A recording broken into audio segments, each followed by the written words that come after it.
بات ہو تو کیا طلاق کے لیے گواہ کا ہونا ضروری ہے؟ ان کا سوال یہ ہے کہ کیا طلاق کے لیے گواہوں کا ہونا ضروری ہے؟ ہاں بھائی، قرآن تو یہی بات کہتا ہے، طلاق کے لیے نہیں بلکہ جب الگ کرو۔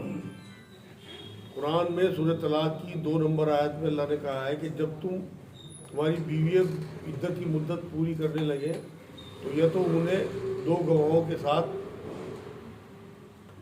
رجوع کر لو ان سے عدت پوری ہونے سے پہلے، اور یا پھر انہیں 2 گواہوں کی موجودگی میں الگ کر دو۔ تو طلاق کے ٹائم ضرورت نہیں ہے، لیکن جب آپ نے ارادہ کر لیا کہ میں نے ابھی انہیں رکھنا نہیں ہے تو اس ٹائم 2 گواہوں میں میں انہیں طلاق دے چکا اور اب میں انہیں گھر بھیج رہا ہوں۔ قرآن کی آیت سے تو یہ بات ثابت ہے۔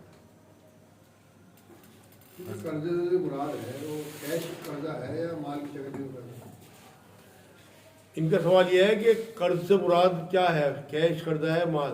دیکھو جی، جو دکانداروں کا جو قرض ہے اس کے بارے میں تو یہاں کھول دی بات، وہ قرض نہیں ہے، وہ تو آپ کا لین دین ہے، لیکن اس میں بھی کمٹمنٹ کا تو حساب کتاب ہوگا نا۔ مان لو آپ نے کسی کمپنی سے کمٹمنٹ کیا کہ میں 30 دن میں آپ کا پیسہ واپس کروں گا، آپ نے 30 دن کے آگے جو استعمال کیا بنا اس کی اجازت، تو آپ نے اس سے مہلت لے لی، بھائی دیکھو کرونا چل رہا ہے، اب میرا مال نہیں بک پایا تو آپ اپنا مال واپس اٹھا لو یا مجھے 2 مہینے کا ٹائم اور دو۔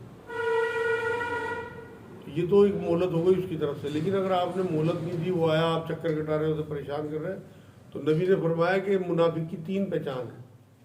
جب بولے گا جھوٹ بولے گا، یہ جھوٹ میں آ گیا، آپ نے 30 دن کے مال وعدہ کر کے پیسہ لیا اس سے اور مال لیا اس کا، اور اس کے بعد امانت میں خیانت کرے گا، منافق کی پہچان۔ آپ اس کا مال استعمال کر رہے ہیں، اس کی امانت آپ کے پاس ہے، خیانت ہو گئی۔ جو وعدہ کرے گا وعدہ خلافی کرے گا۔ تو یہ تینوں چیزیں منافق کی پہچان میں حدیث میں بتائیں، تو اس لیے جو دکاندار حضرات ہیں انہیں بہت محتاط رہنا چاہیے اس معاملے میں۔ اور نبی کا ایک بھی خطبہ ایسا نہیں ہے صلی اللہ علیہ وسلم کہ جس میں نبی نے یہ بات نہ فرمائی ہو کہ لوگوں وعدے کا پاس رکھنا ہے، اس کی پوچھ گچھ ہوگی۔ ہم تو وعدوں کا کچھ سمجھتے ہی نہیں، ویلیو ہی نہیں سمجھتے وعدوں کی۔ کیا ہسبینڈ وائف جماعت کے طور پہ نماز کر سکتے ہیں؟ ہے جی، کیا ہسبینڈ وائف جماعت کے طور پہ نماز کر سکتے ہیں؟ ان کا سوال یہ ہے کہ ہسبینڈ وائف جماعت کر سکتے ہیں اپنے گھر میں؟ ہاں، اگر کوئی ایسی بات ہے کہ بھائی جماعت نکل گئی یا کسی ایسے شہر میں رہ رہے ہیں کہ مسجد دور ہے تو بالکل، لیکن وائف پیچھے کھڑی ہوگی، جیسے مرد تو برابر میں کھڑا ہوتا ہے، وائف پیچھے کھڑی ہوگی، آگے مرد۔ کبھی ایسا نہیں ہو سکتا کہ امامت عورت کر دے، عورت ہمیشہ مقتدی رہے گی، مرد ہمیشہ امام رہے گا۔ اس میں تکبیر بھی پڑھنی ہوتی ہے؟ پڑھ سکتی ہے اگر یاد ہے تو، اگر اذان دی ہے تو۔ تکبیر تو اس لیے ہے نا، مان لو اور بچے ہیں، تکبیر جو ہے وہ ایک اعلان ہے کہ جماعت کھڑی ہو رہی ہے، تو اگر وہ گھر میں اور بچے ہیں، تکبیر پڑھنے سے وہ ایک دم چونکیں گے کہ بھئی جماعت کھڑی ہوگی، تو بالکل پڑھنی چاہیے۔ قرضدار کے لیے مہلت کے لیے بھی آپ نے جو بتایا کہ اس کو مہلت دینی چاہیے، اس پر قیامت تک اجر ملتا ہے۔ کوئی ایسا ہے جو ہمیں پتا ہے کہ وہ قرض نہیں دینا چاہ رہا ہے جان بوجھ کے، لیکن اس کی استطاعت ہے، تو یہ اس پہ بھی لاگو ہو؟ نہیں، ان کا سوال یہ ہے کہ قرضدار کو مہلت دینے کی بات کہی گئی، تو کیا ایسے لوگوں پہ بھی یہ بات لاگو ہوگی جو دے سکتے ہیں اور جان بوجھ کے نہیں دے رہے؟ بالکل نہیں، اللہ بیوقوفوں کو پسند نہیں کرتا۔ آپ نے پیسہ جو دیا ہے بالکل آپ اس کے سر پہ مسلط رہو۔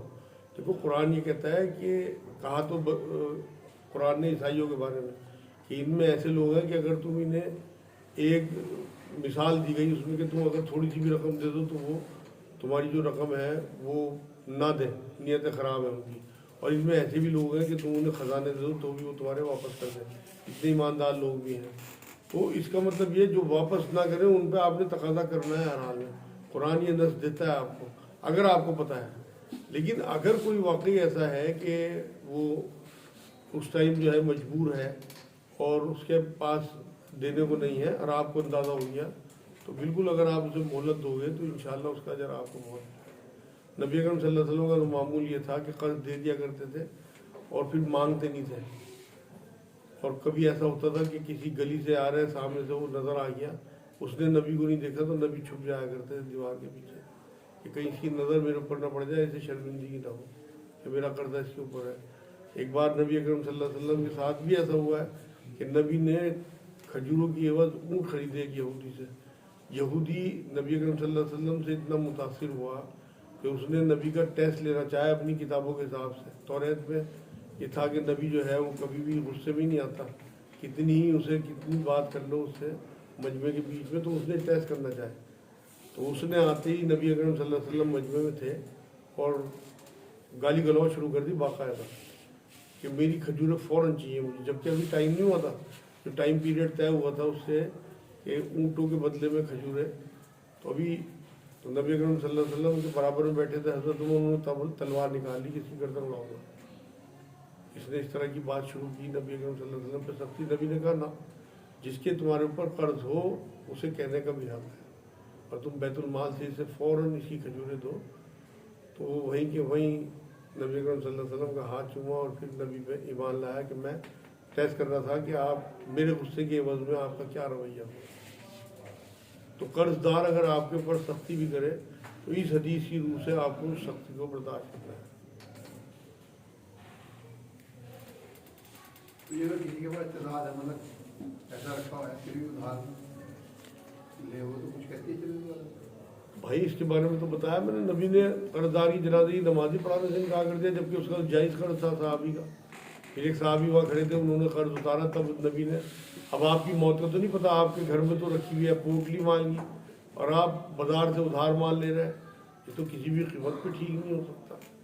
جب حضرت عثمان رضی اللہ تعالیٰ عنہ کے خلافت کے زمانے میں ایک معاملہ ایسا آیا زکوٰۃ کا کہ جب ان سے پوچھا گیا کہ جی ہمارا جو ہماری طرف لوگوں کا قرض بھی ہے اور ہمارے پاس کیش بھی ہے تو ہم اس کیش پہ زکوٰۃ دیں، کہ لیں بالکل دو، اور اگر تم زکوٰۃ اس کیش پہ نہیں دیتے تو ان کا قرض اتارو۔ اس سے بھی یہ بات ثابت ہو گئی کہ اگر آپ کے پاس مال رکھا ہوا ہے تو آپ کو قرض نہیں لینا چاہیے، کیونکہ موت زندگی کا پتہ نہیں ہے نا۔ کیا اندھیرے میں کھانا کھا سکتے ہیں؟ ان کا سوال یہ ہے کہ کیا اندھیرے میں کھانا کھا سکتے ہیں؟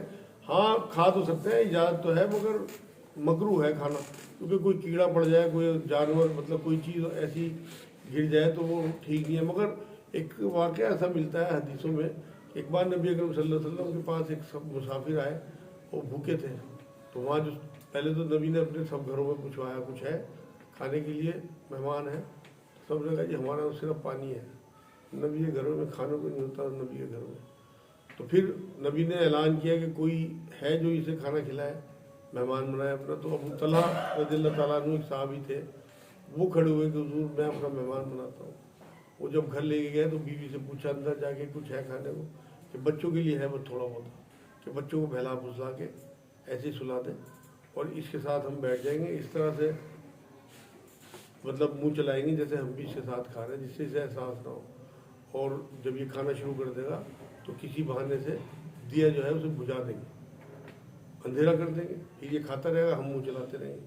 تو اس حدیث سے تھوڑی سی یہ نس ملتی ہے کہ اندھیرے میں کھانا کھایا جا سکتا ہے اگر کوئی مجبوری۔ کیا الٹا لیٹ سکتے ہیں؟ ان کا سوال ہے کیا الٹا لیٹا جا سکتا ہے؟ کوئی مجبوری ہو تو لیٹ سکتے ہیں، ورنہ تو حضور نے تو منع کیا، حضور نے طریقہ جہنمیوں کو بتایا الٹا لیٹنا۔ لیکن اگر مان لو کسی کی کمر میں درد ہے یا کمر میں زخم ہے تو بالکل اسے اگر ڈاکٹر کہتا ہے الٹے سے کم سے کم نیند تو پوری ہو نا اس کی، جس سے اس کا زخم بھی بھرے، اگر وہ اسی چکر میں سیدھا لیٹے گا تو اسلام جو ہے وہ پانی کی طرح ہے، جیسے موڑ آتے جائیں گے مڑتا جائے گا۔ جو حق مہر ہے یہ دینا ہے معاف ہو جاتا ہے۔ ان کا سوال یہ ہے کہ حق مہر دینا ہے معاف ہو جاتے ہیں، نبی اکرم صلی اللہ علیہ وسلم نے کبھی معاف نہیں کرا ہے۔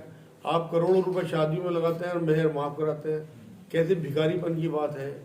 نبی تو حق مہر ہاتھ کے ہاتھ دیا کرتے تھے۔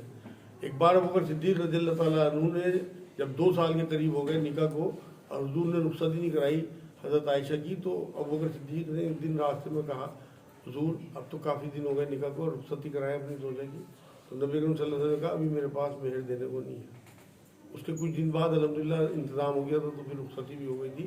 لیکن میں آپ کو بتا رہا ہوں کہ نبی کا طریقہ یہ تھا، تو نبی نے تو ایک بھی بیوی سے کبھی مہر معاف نہیں کرایا۔ ہمارے ہاں تو بیٹھ کے سب سے پہلے مہر معاف کراؤں، یہ تو میرے نزدیک تو بھگاری بن ہے۔ آپ اپنی حیثیت کے حساب سے نقد مہر رکھیں، سنت طریقہ بھی یہی ہے، بات کا چکر ہی نہ رکھیں۔ آپ کیوں قرض دار بن رہے ہیں اپنی بیوی کے؟ مہر جو ہے وہ بیوی کا حق ہے، اسے آپ نے ہاتھ لگانے سے پہلے مہر ادا کرنا چاہیے۔ لیکن اگر کسی کی مجبوری ہو اور بیوی خود معاف کر دے، میرا شوہر غریب ہے، مان لو کسی نے اس ٹائم یہ کہا کہ میں بعد میں دے دوں گا اور وہ نہیں دے پا رہا، اور بیوی معاف کر دے اپنی خوشی سے، کوئی حرج نہیں۔ یہ تھوڑی کہ آپ جبراً، وہ معصوم ہے، مجبور ہے، نہیں آئی ابھی، شرمائی میں ہے، آپ نے بیٹھتے اس سے معاف کرا لیے، یہ کیا بات ہوئی؟ آپ سب سے پہلے اس کا حق دو۔ کسی شخص نے طلاق دی اپنی بیوی کو اور ٹائم پورا ہو گیا، طلاق کا جو ٹائم ہوتا ہے، اس کے بعد وہ عورت واپس جانا چاہتی ہے، رجوع کرنا چاہتی ہے اپنے شوہر کو، لیکن اس کے گھر والے اس کے وہ کرانا چاہتے ہیں حلال، اس میں کیا صورتحال رہے گی؟ بھائی ان کا سوال یہ ہے کہ اگر گھر والے حلالہ کرانا چاہیں اور وہ جانا چاہے عورت اپنے ہسبینڈ کے پاس، تو اس کا کیا صورت حال ہے؟ بھائی حلالے کے بارے میں بہت بات ہو چکی، نبی اکرم صلی اللہ علیہ وسلم کی حدیث پاک یہ ہے کہ حلالہ کرنے کرانے والے ملعون ہیں، مطلب اللہ کی لعنت ہوتی ہے، اور یہ مطلب زنا کاری ہے، حرام کاری، تو اس سے تو بچنا ہی چاہیے۔ آپ یہ دیکھیں حلالہ جو قرآن میں بیان ہوا ہے وہ پلان کر کے نہیں ہے، بلکہ قدرتی طور پہ۔ مان لو آپ نے ایک بار طلاق دے دی، عدت پوری ہو گئی، اور آپ نے اگر بیچ میں رجوع کر لیا تو رجوع ہو گیا، عدت پوری ہو گئی تو آپ کو نیا نکاح نئے مہر کے ساتھ۔ قرآن کہتا ہے انہیں کوئی نہ روکے، دونوں میاں بیوی کو۔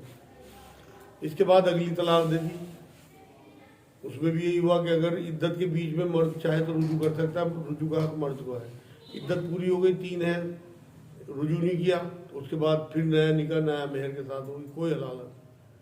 تیسری طلاق اگر دے دی تو پھر عورت اس کے لیے حرام ہو گئی، اور وہ اپنی عدت پوری کرے گی۔ اس کے بعد کسی اور سے وہ چاہے تو نکاح، چاہے تو ایسے ہی رہے، مطلب طلاق شدہ رہے، نہیں کرتی وہ شادی، وہ تنگ آ گئی ایسے مردوں سے اور اسے نفرت ہی ہو گئی کہ میں کرتی نہیں شادی، تو اس کی مرضی ہے۔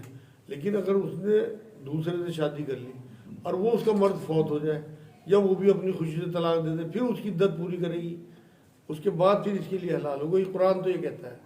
ابھی پلان کر کے کہ ایک رات کو دوسرے کے پاس سلا دیا، انہیں طلاق دے دی، اگلے دن پھر دوسرے کے پاس آ گئی، سب حرام کاری ہے۔ طے کر کے نکاح جو ہے وہ نکاح ہوتا ہی نہیں، طلاق کا طے کر کے کہ ہم اتنی مدت کے لیے نکاح کر رہے ہیں۔ اگر یہ حلال ہوتا تو متع کرنے والے بھی جو متع کرتے ہیں ان کی بات بالکل ٹھیک ہے، پھر تو متع حلال ہو جائے گا اسلام، جبکہ نبی نے منع فرمایا۔ تو اس لیے یہ سب بیکار کی بات ہے، لوگوں کے اوپر بوجھ بن گیا ہے، توق اور بوجھ بنا لیے۔ اور حلالہ کرنے والے کو تو اللہ کے رسول نے ایک بار یہ کہا کہ یہ کرائے کے سانڈ ہیں، مطلب جانور ہیں۔ اس لیے بہت بچو یار، بغاوت کرا کرو ایسی جگہوں پہ۔ وہ نیا نکاح مہر کر سکتی ہیں؟ ہاں بالکل بالکل بالکل، آپ میرے پاس لے آنا، میں پڑھا دوں گا نکاح انشاءاللہ۔ بتاؤ جی۔ کچھ لوگ داؤد اسلام کے ساتھ پہاڑوں ہواؤں کے گانے کا حوالہ قرآن میں دیتے ہیں، اس طرح کا میوزک حلال ہے کیا، یہ ٹھیک ہے؟ متع کے بارے میں پوچھنا چاہ رہے تھے جو آپ نے۔ بھائی بتاؤں گا۔ ان کا سوال یہ ہے کہ قرآن میں ہواؤں کا اور پہاڑوں کا گانا ثابت ہے، داؤد علیہ السلام ایسی لے کے ساتھ گاتے تھے کہ ان کے ساتھ پہاڑ بھی جھومتے تھے، ہوائیں بھی گاتی تھی۔ تو اس سے کچھ لوگ اس زمانے کے یہ کہتے ہیں کہ میوزک اسلام میں حلال ہے، یہی سوال ہے آپ کا؟ بھائی نبی اکرم صلی اللہ علیہ وسلم ہوں یا ان سے پہلے جتنے بھی انبیاء آئے ہوں، سب کی شریعتیں الگ الگ ہیں۔ نبی نے یہ بات فرمائی کہ اگر میری اس زمانے میں موسیٰ علیہ السلام بھی آ جائیں تو انہیں بھی توریت کی جگہ قرآن پر عمل کرنا ہوگا۔ نبی اکرم صلی اللہ علیہ وسلم نے یہ بات فرمائی ہے کہ آخری زمانے میں میری امت کے لوگ سود کو، میوزک کو حلال کرنے کی کوشش کریں۔ میوزک کی منائی نہیں ہے اسلام میں، دف وغیرہ جتنا نبی اکرم صلی اللہ علیہ وسلم نے ایک لیمٹ دی ہے، اگر فوج گانے نہ ہوں تو کوئی حرج نہیں ہے، ہلکا پھلکا میوزک بھی، کیونکہ دف تو ایسا نہیں ہے کہ ساری عمر دف ہی بجتا رہے گا، ساری عمر آپ اونٹی پہ سفر کرتے رہو گے۔ آپ اب پہاڑ جہازوں میں اور ریل کار میں اور بسوں میں بھی سفر کرتے ہو، جبکہ اس ٹائم تو صرف اونٹ گدھوں پہ یا گھوڑوں پہ سفر ہوتا تھا۔ تو دف کی جگہ ہلکا پھلکا کوئی میوزک آپ کے گھر میں ڈھول وغیرہ اس طرح کی چیزیں آ جائیں، لیکن یہ جو فوش اس طرح کی چیزیں آ گئیں، میوزک کے آلات اس طرح کے آ گئے کہ آپ کے دماغ کو معاف کر دیتے ہیں، اور آپ جو ہے وہ اللہ رسول سے بیگانے ہو جاتے ہیں اور اس میں مست ہو جاتے ہیں، یہ فسق و فجور ہے۔ یہ جو صاحب کہتے ہیں کہ اس طرح کا میوزک حلال ہے قرآن کی، ان سے یہ پوچھیں کہ یعقوب علیہ السلام سے اور ان کے بیٹوں سے یوسف علیہ السلام کو اللہ نے سجدہ کرایا، سجدہ تعظیمی آپ نے سنا ہوگا، قرآن میں ذکر ہے کہ ایک سورج اور 9 ستارے جو ہے وہ سجدہ کرتے ہیں یوسف علیہ السلام کو۔ تو اس کی تعبیر بھی یوسف علیہ السلام نے یہی بتائی کہ جب وہ لوگ آئے ہیں مصر میں اور انہوں نے آ کے یعقوب علیہ السلام نے اور ان کے بھائیوں نے سجدہ کیا یوسف علیہ السلام کو، تو پھر تو سجدہ بھی جائز ہونا چاہیے قرآن کی اس آیت کے حوالے سے۔ یہ سب بیکار کی باتیں ہیں. ہر نبی کی شریعت الگ ہے. ہر نبی کی جو کتاب آئی ہے اس کا انٹرپریٹیشن اس نبی کی حدیثوں سے ہوگا کہ اس نے کس آیت کا کیا انٹرپریٹیشن کیا. اگر نبی کریم صلی اللہ علیہ وسلم یہ کہہ کے جاتے ہیں ہمیں کہ اس آیت سے میوزک ثابت ہو گیا کہ حلال ہے تو ہم مان لیتے ہیں بات. جبکہ نبی اکرم صلی اللہ علیہ وسلم کی حدیث پاک تو یہ ہے کہ میں یہ جو میوزک کے آلات ہیں انہیں توڑنے کے لیے آیا ہوں. اس کا حدیث کا مفہوم ہے. بالکل یہ بات بیکار کی بات ہے. اسے مطلب جائز کرنے کی کوشش ہی نہیں کرنی چاہیے. آپ اگر میوزک سن بھی رہے ایک گناہ کا کام کر رہے ہیں مان لو آپ, لیکن آپ کو توبہ کی توفیق مل سکتی ہے. لیکن اگر آپ کوئی اس کا وہ پیش کر رہے ہیں نا کہ مطلب یہ جائز کرنے کا اسے, پھر آپ کو کبھی اصلاح نہیں ہو سکتی. پھر تو آپ یہ سمجھو گے کہ میں حق پہ ہوں. اچھا یہ ایک سوال یہ پیدا ہوتا ہے کہ یہ نبی کو اختیار دیا میں نے حرام کرنا ہے کہ چیز کو, اور کسے اختیار دیا؟ اللہ اور نبی کو اختیار ہوتا ہے اس زمانے کے کہ وہ کسی بھی چیز کو حلال کر دے, کسی بھی چیز کو حرام کر دے. سورہ اعراف میں جو 5 چیزیں گنوائی گئی حرام چیزیں کھانے پینے کے علاوہ, اس میں تو ذکر نہیں ہے میوزک کا. کہے گا سورہ اعراف کا بھائی میرے بھائی میری بات سن. ان کا سوال یہ ہے کہ کیا نبی کو حرام کرنے کا اختیار ہے, کسی بھی چیز کو حلال کرنے کا اختیار ہے؟ اختیار ہی نبی کو ہے اللہ کے بعد. اس کی وجہ یہ ہے کہ آپ قرآن میں صرف قرآن پہ چل کے کیا کیا چیزیں آپ یوز کر سکتے ہو اپنی زندگی میں. اب قرآن نے تو کہہ دیا نکاح کرو, کیسے کرو, کتنے مہر رکھو, کس طرح طلاق دو گے. قرآن نے کہا نماز پڑھو, کتنے وقت کی پڑھو, کتنی رکعت پڑھو. قرآن نے یہ بات کہی کہ حج کرو, کس طرح کرو, کیا کرو. اگر آپ یہ بات لاؤ گے کہ قرآن نے تو یہ بات نہیں کہی. دیکھو نبی اکرم صلی اللہ علیہ وسلم کے بارے میں قرآن یہ کہتا ہے جو تمہیں دے وہ لے لو, اور جس سے روکے اس سے رک جاؤ. ایک اور جگہ قرآن یہ کہتا ہے کہ نبی اپنی طرف سے کچھ نہیں کہتے بلکہ وہ کہتے ہیں جو اللہ ان سے کہلواتا ہے. تو نبی اکرم صلی اللہ علیہ وسلم کی حدیثیں جو ہے نا, جو اگر آپ نے سیرت پاک پڑھی اور نبی کا مزاج آپ کے ذہن میں فٹ ہو گیا تو آپ ہر چیز میں دیکھ سکتے ہو کون سی حدیث گھڑی ہوئی ہے اور کون سی حدیث صحیح حدیث ہے. تو پھر آپ کے لیے بہت آسان ہو جائے گا. تو اگر لیکن اگر آپ صرف قرآن پہ ٹکے رہے نا, قرآن میں تو سارے احکام آئے ہی نہیں, ابھی پوری چیزیں کہاں آئی. شہد کے لیے اللہ رسول نے کہا میں نے حرام کر دیا اپنے اوپر, تو قرآن میں آیا تھا بھائی کہ اختیار ہمارے پاس ہے حرام کرنے کا, آپ کو اختیار نہیں ہے حرام کر لو اپنے لیے. ہاں نبی اکرم صلی اللہ علیہ وسلم اس میں وضاحت کی قرآن میں کہ اپنی بیوی کے کہنے پہ تو نے اپنے اوپر ایک چیز حلال کی, مطلب اللہ کے کہنے پہ نہیں کی بلکہ اپنے مزاج کے حساب سے تو نے اپنے اوپر حرام کر لی.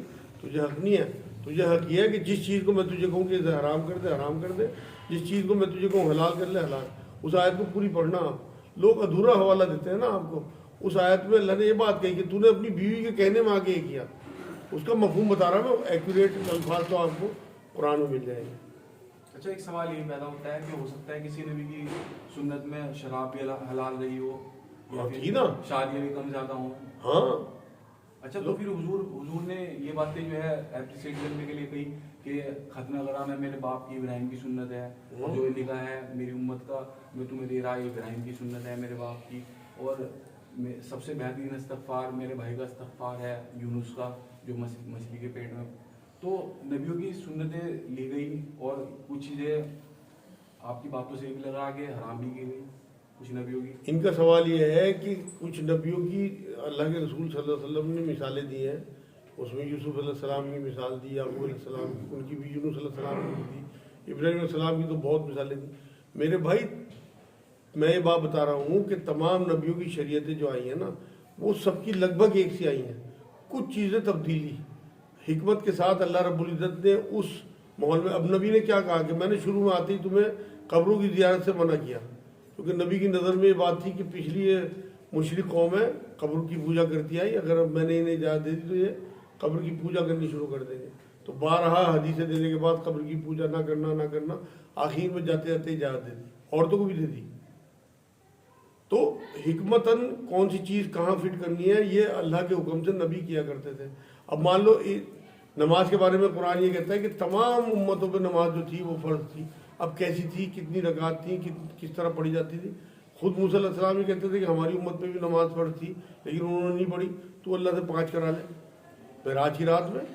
اسی طرح سے روزے کے بارے میں قرآن یہ کہتا ہے کہ تم پہ روزے فرض قرار دے دیے گئے جیسے تم سے پہلی امتوں پہ تھے.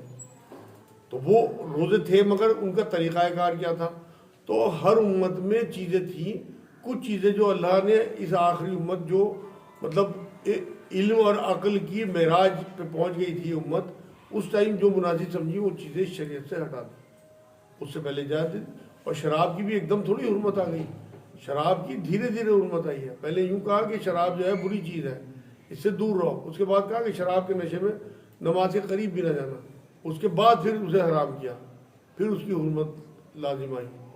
تو اس لیے ہر چیز کو حکمت کے ساتھ بیان کرنا، یہ نبیوں کا، نبی کی جو 4 اللہ نے بتائی ہیں کہ میں نے اس لیے مبعوث کیا نبی کو، اس میں علم، کتاب کا علم سکھانا، تمہاری تزکیہ کرنا، اور تمہیں پاک کرنا، اور تمہیں حکمت سکھانا. یہ نبی اکرم صلی اللہ علیہ وسلم کے 4 مشن تھے جو اپنی امت کو پاک کرنے کے لیے وہ آئے تھے. اسی طرح تمام نبیوں کے کچھ نہ کچھ مشن رہے، کس زمانے میں کون سی چیز ٹھیک تھی یہ اللہ کو پتہ ہے، اس زمانے کے نبی کو پتہ ہے. اب سجدہ تعظیمی یوسف علیہ السلام کے زمانے میں ٹھیک تھا، کرتے ہوں گے لوگ، زیادہ روکنے سے باغی ہو سکتے تھے. نبی اکرم صلی اللہ علیہ وسلم کے زمانے میں آتے آتے توحید کا بول بالا ہو گیا، تو اس لیے بند کر دیا، تمام سجدے بند کر دیے. کیا کسی میت کو کوئی کفن دے سکتا ہے؟ ان کا سوال یہ ہے کہ کیا کسی میت کو کوئی بھی کفن دے سکتا ہے؟ بالکل دے سکتا ہے. اگر میت صاحب حیثیت ہے تو نبی کی تعلیمات سے تو یہ ملتی ہے کہ اسی کے مال میں سے اسے کفن دینا چاہیے. لیکن اگر کوئی ایسی ہے کہ بھئی غریب ہے، کفن دینے والا نہیں، تو بالکل کوئی بھی دے سکتا ہے. لیکن کوشش یہ کرے کہ پہلے جو مال اس نے چھوڑا ہے اس مال میں سے اسے کفن دیا ہے. کیا معصوم غیر مسلموں پر بم پھوڑنا، قتل و غارت کرنا ٹھیک ہے؟ ان کا سوال یہ ہے کہ کیا غیر مسلموں پہ جو بم پھوڑ دیتے ہیں، قتل و غارت کر دیتے ہیں، کیا یہ ٹھیک ہے؟ کسی بھی قیمت پہ ٹھیک نہیں ہے یار. کیونکہ وجہ یہ ہے کہ وہ تو انوسینٹ لوگ ہیں، کسی کا بدلہ کی سے تھوڑی آپ لے لو گے. قرآن میں، حدیث میں ایک واقعہ ملتا ہے کہ ایک نبی اکرم صلی اللہ علیہ وسلم نے انہیں زید بن حارثہ کو اپنا بیٹا بنا رکھا تھا، اور ان کے ایک بیٹے تھے اسامہ. وہ بہت لاڈلے تھے نبی اکرم صلی اللہ علیہ وسلم. تو ایک بار کسی غزوے سے واپس آ رہے تھے، سفر میں تھے، کسی جنگ سے واپس آ رہے تھے، تو راستے میں ایک انہیں گڈریا ملا، اور وہ اتنے سارے صحابہ کو دیکھ کے ایک دم گھبرا گیا. تو ان کے سامنے آتے اس نے کلمہ پڑھ دیا. انہوں نے پھر بھی اس کی گردن اڑا دی. جب نبی اکرم صلی اللہ علیہ وسلم کے پاس یہ بات پہنچی تو نبی نے انہیں طلب کر لیا، بھائی تو نے یہ کیا کیا؟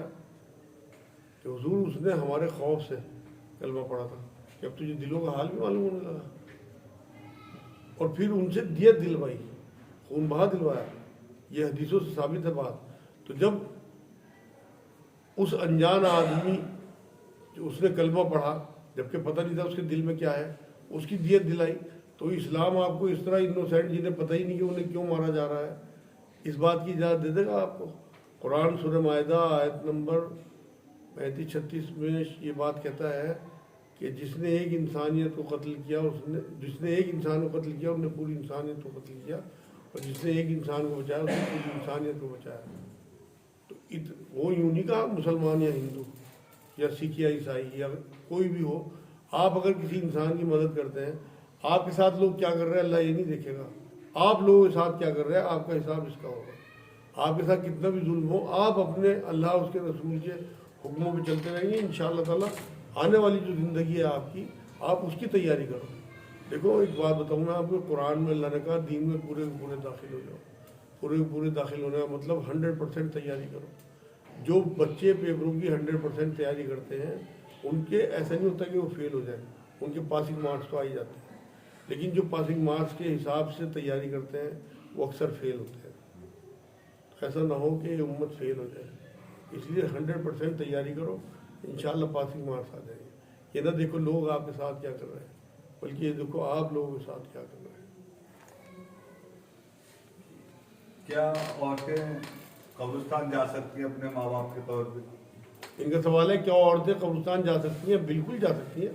نبی اکرم صلی اللہ علیہ وسلم نے اجازت دی ہے آخری زمانے میں کہ عورتیں بھی قبرستان جا سکتی ہیں. لیکن کیونکہ پردے کا مسئلہ ہے اور آج کل جس طرح کا ماحول ہے اس وجہ سے ہمارے علماء دین منع کرتے ہیں، جو بات ٹھیک بھی لگتی ہے مجھے.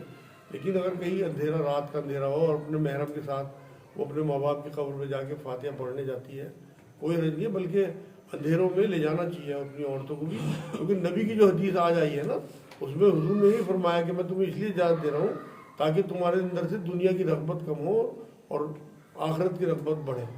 تو عورتوں کے لیے بھی تو وہی بات ہے نا، انہیں ضرور قبروں کی زیارت کرایا کریں۔ آپ یہ دیکھیں اگر منائی ہوتی تو جنت المالا جنت البقی وہاں تمام عورتیں جاتی ہیں، وہاں کوئی منائی نہیں ہے سعودیہ میں، کیونکہ وہ تو نبی کی تعلیمات پہ چلتے ہیں نا، کوئی حرج نہیں ہے۔ لیکن یہ بچنا چاہیے بھیڑ بھاڑ میں جانے سے کہ عورتیں جنازوں کے ساتھ جا رہی ہیں، ان کے جسم سے جسم ٹکرا رہا ہے، وہ نہیں ٹھیک۔ کیا اللہ رسول کا علم ایک جیسا ہے کہ لوگ کہتے ہیں اللہ رسول ہی جانے؟ ان کا سوال یہ ہے کہ اللہ اور اس کے رسول کا علم ایک جیسا ہے؟ بالکل بھی نہیں ایک جیسا ہے، کیونکہ اللہ تو خالق ہے اور رسول مخلوق ہے، تو اس لیے رسول اللہ کا علم اللہ کے بعد سب سے زیادہ ہے، کیونکہ اللہ کے رسول کا علم جو ہے وہ عطائی علم ہے، اللہ کا عطا کیا ہوا، اور اللہ کا جو علم ہے وہ تو اس کا اپنا ذاتی علم ہے۔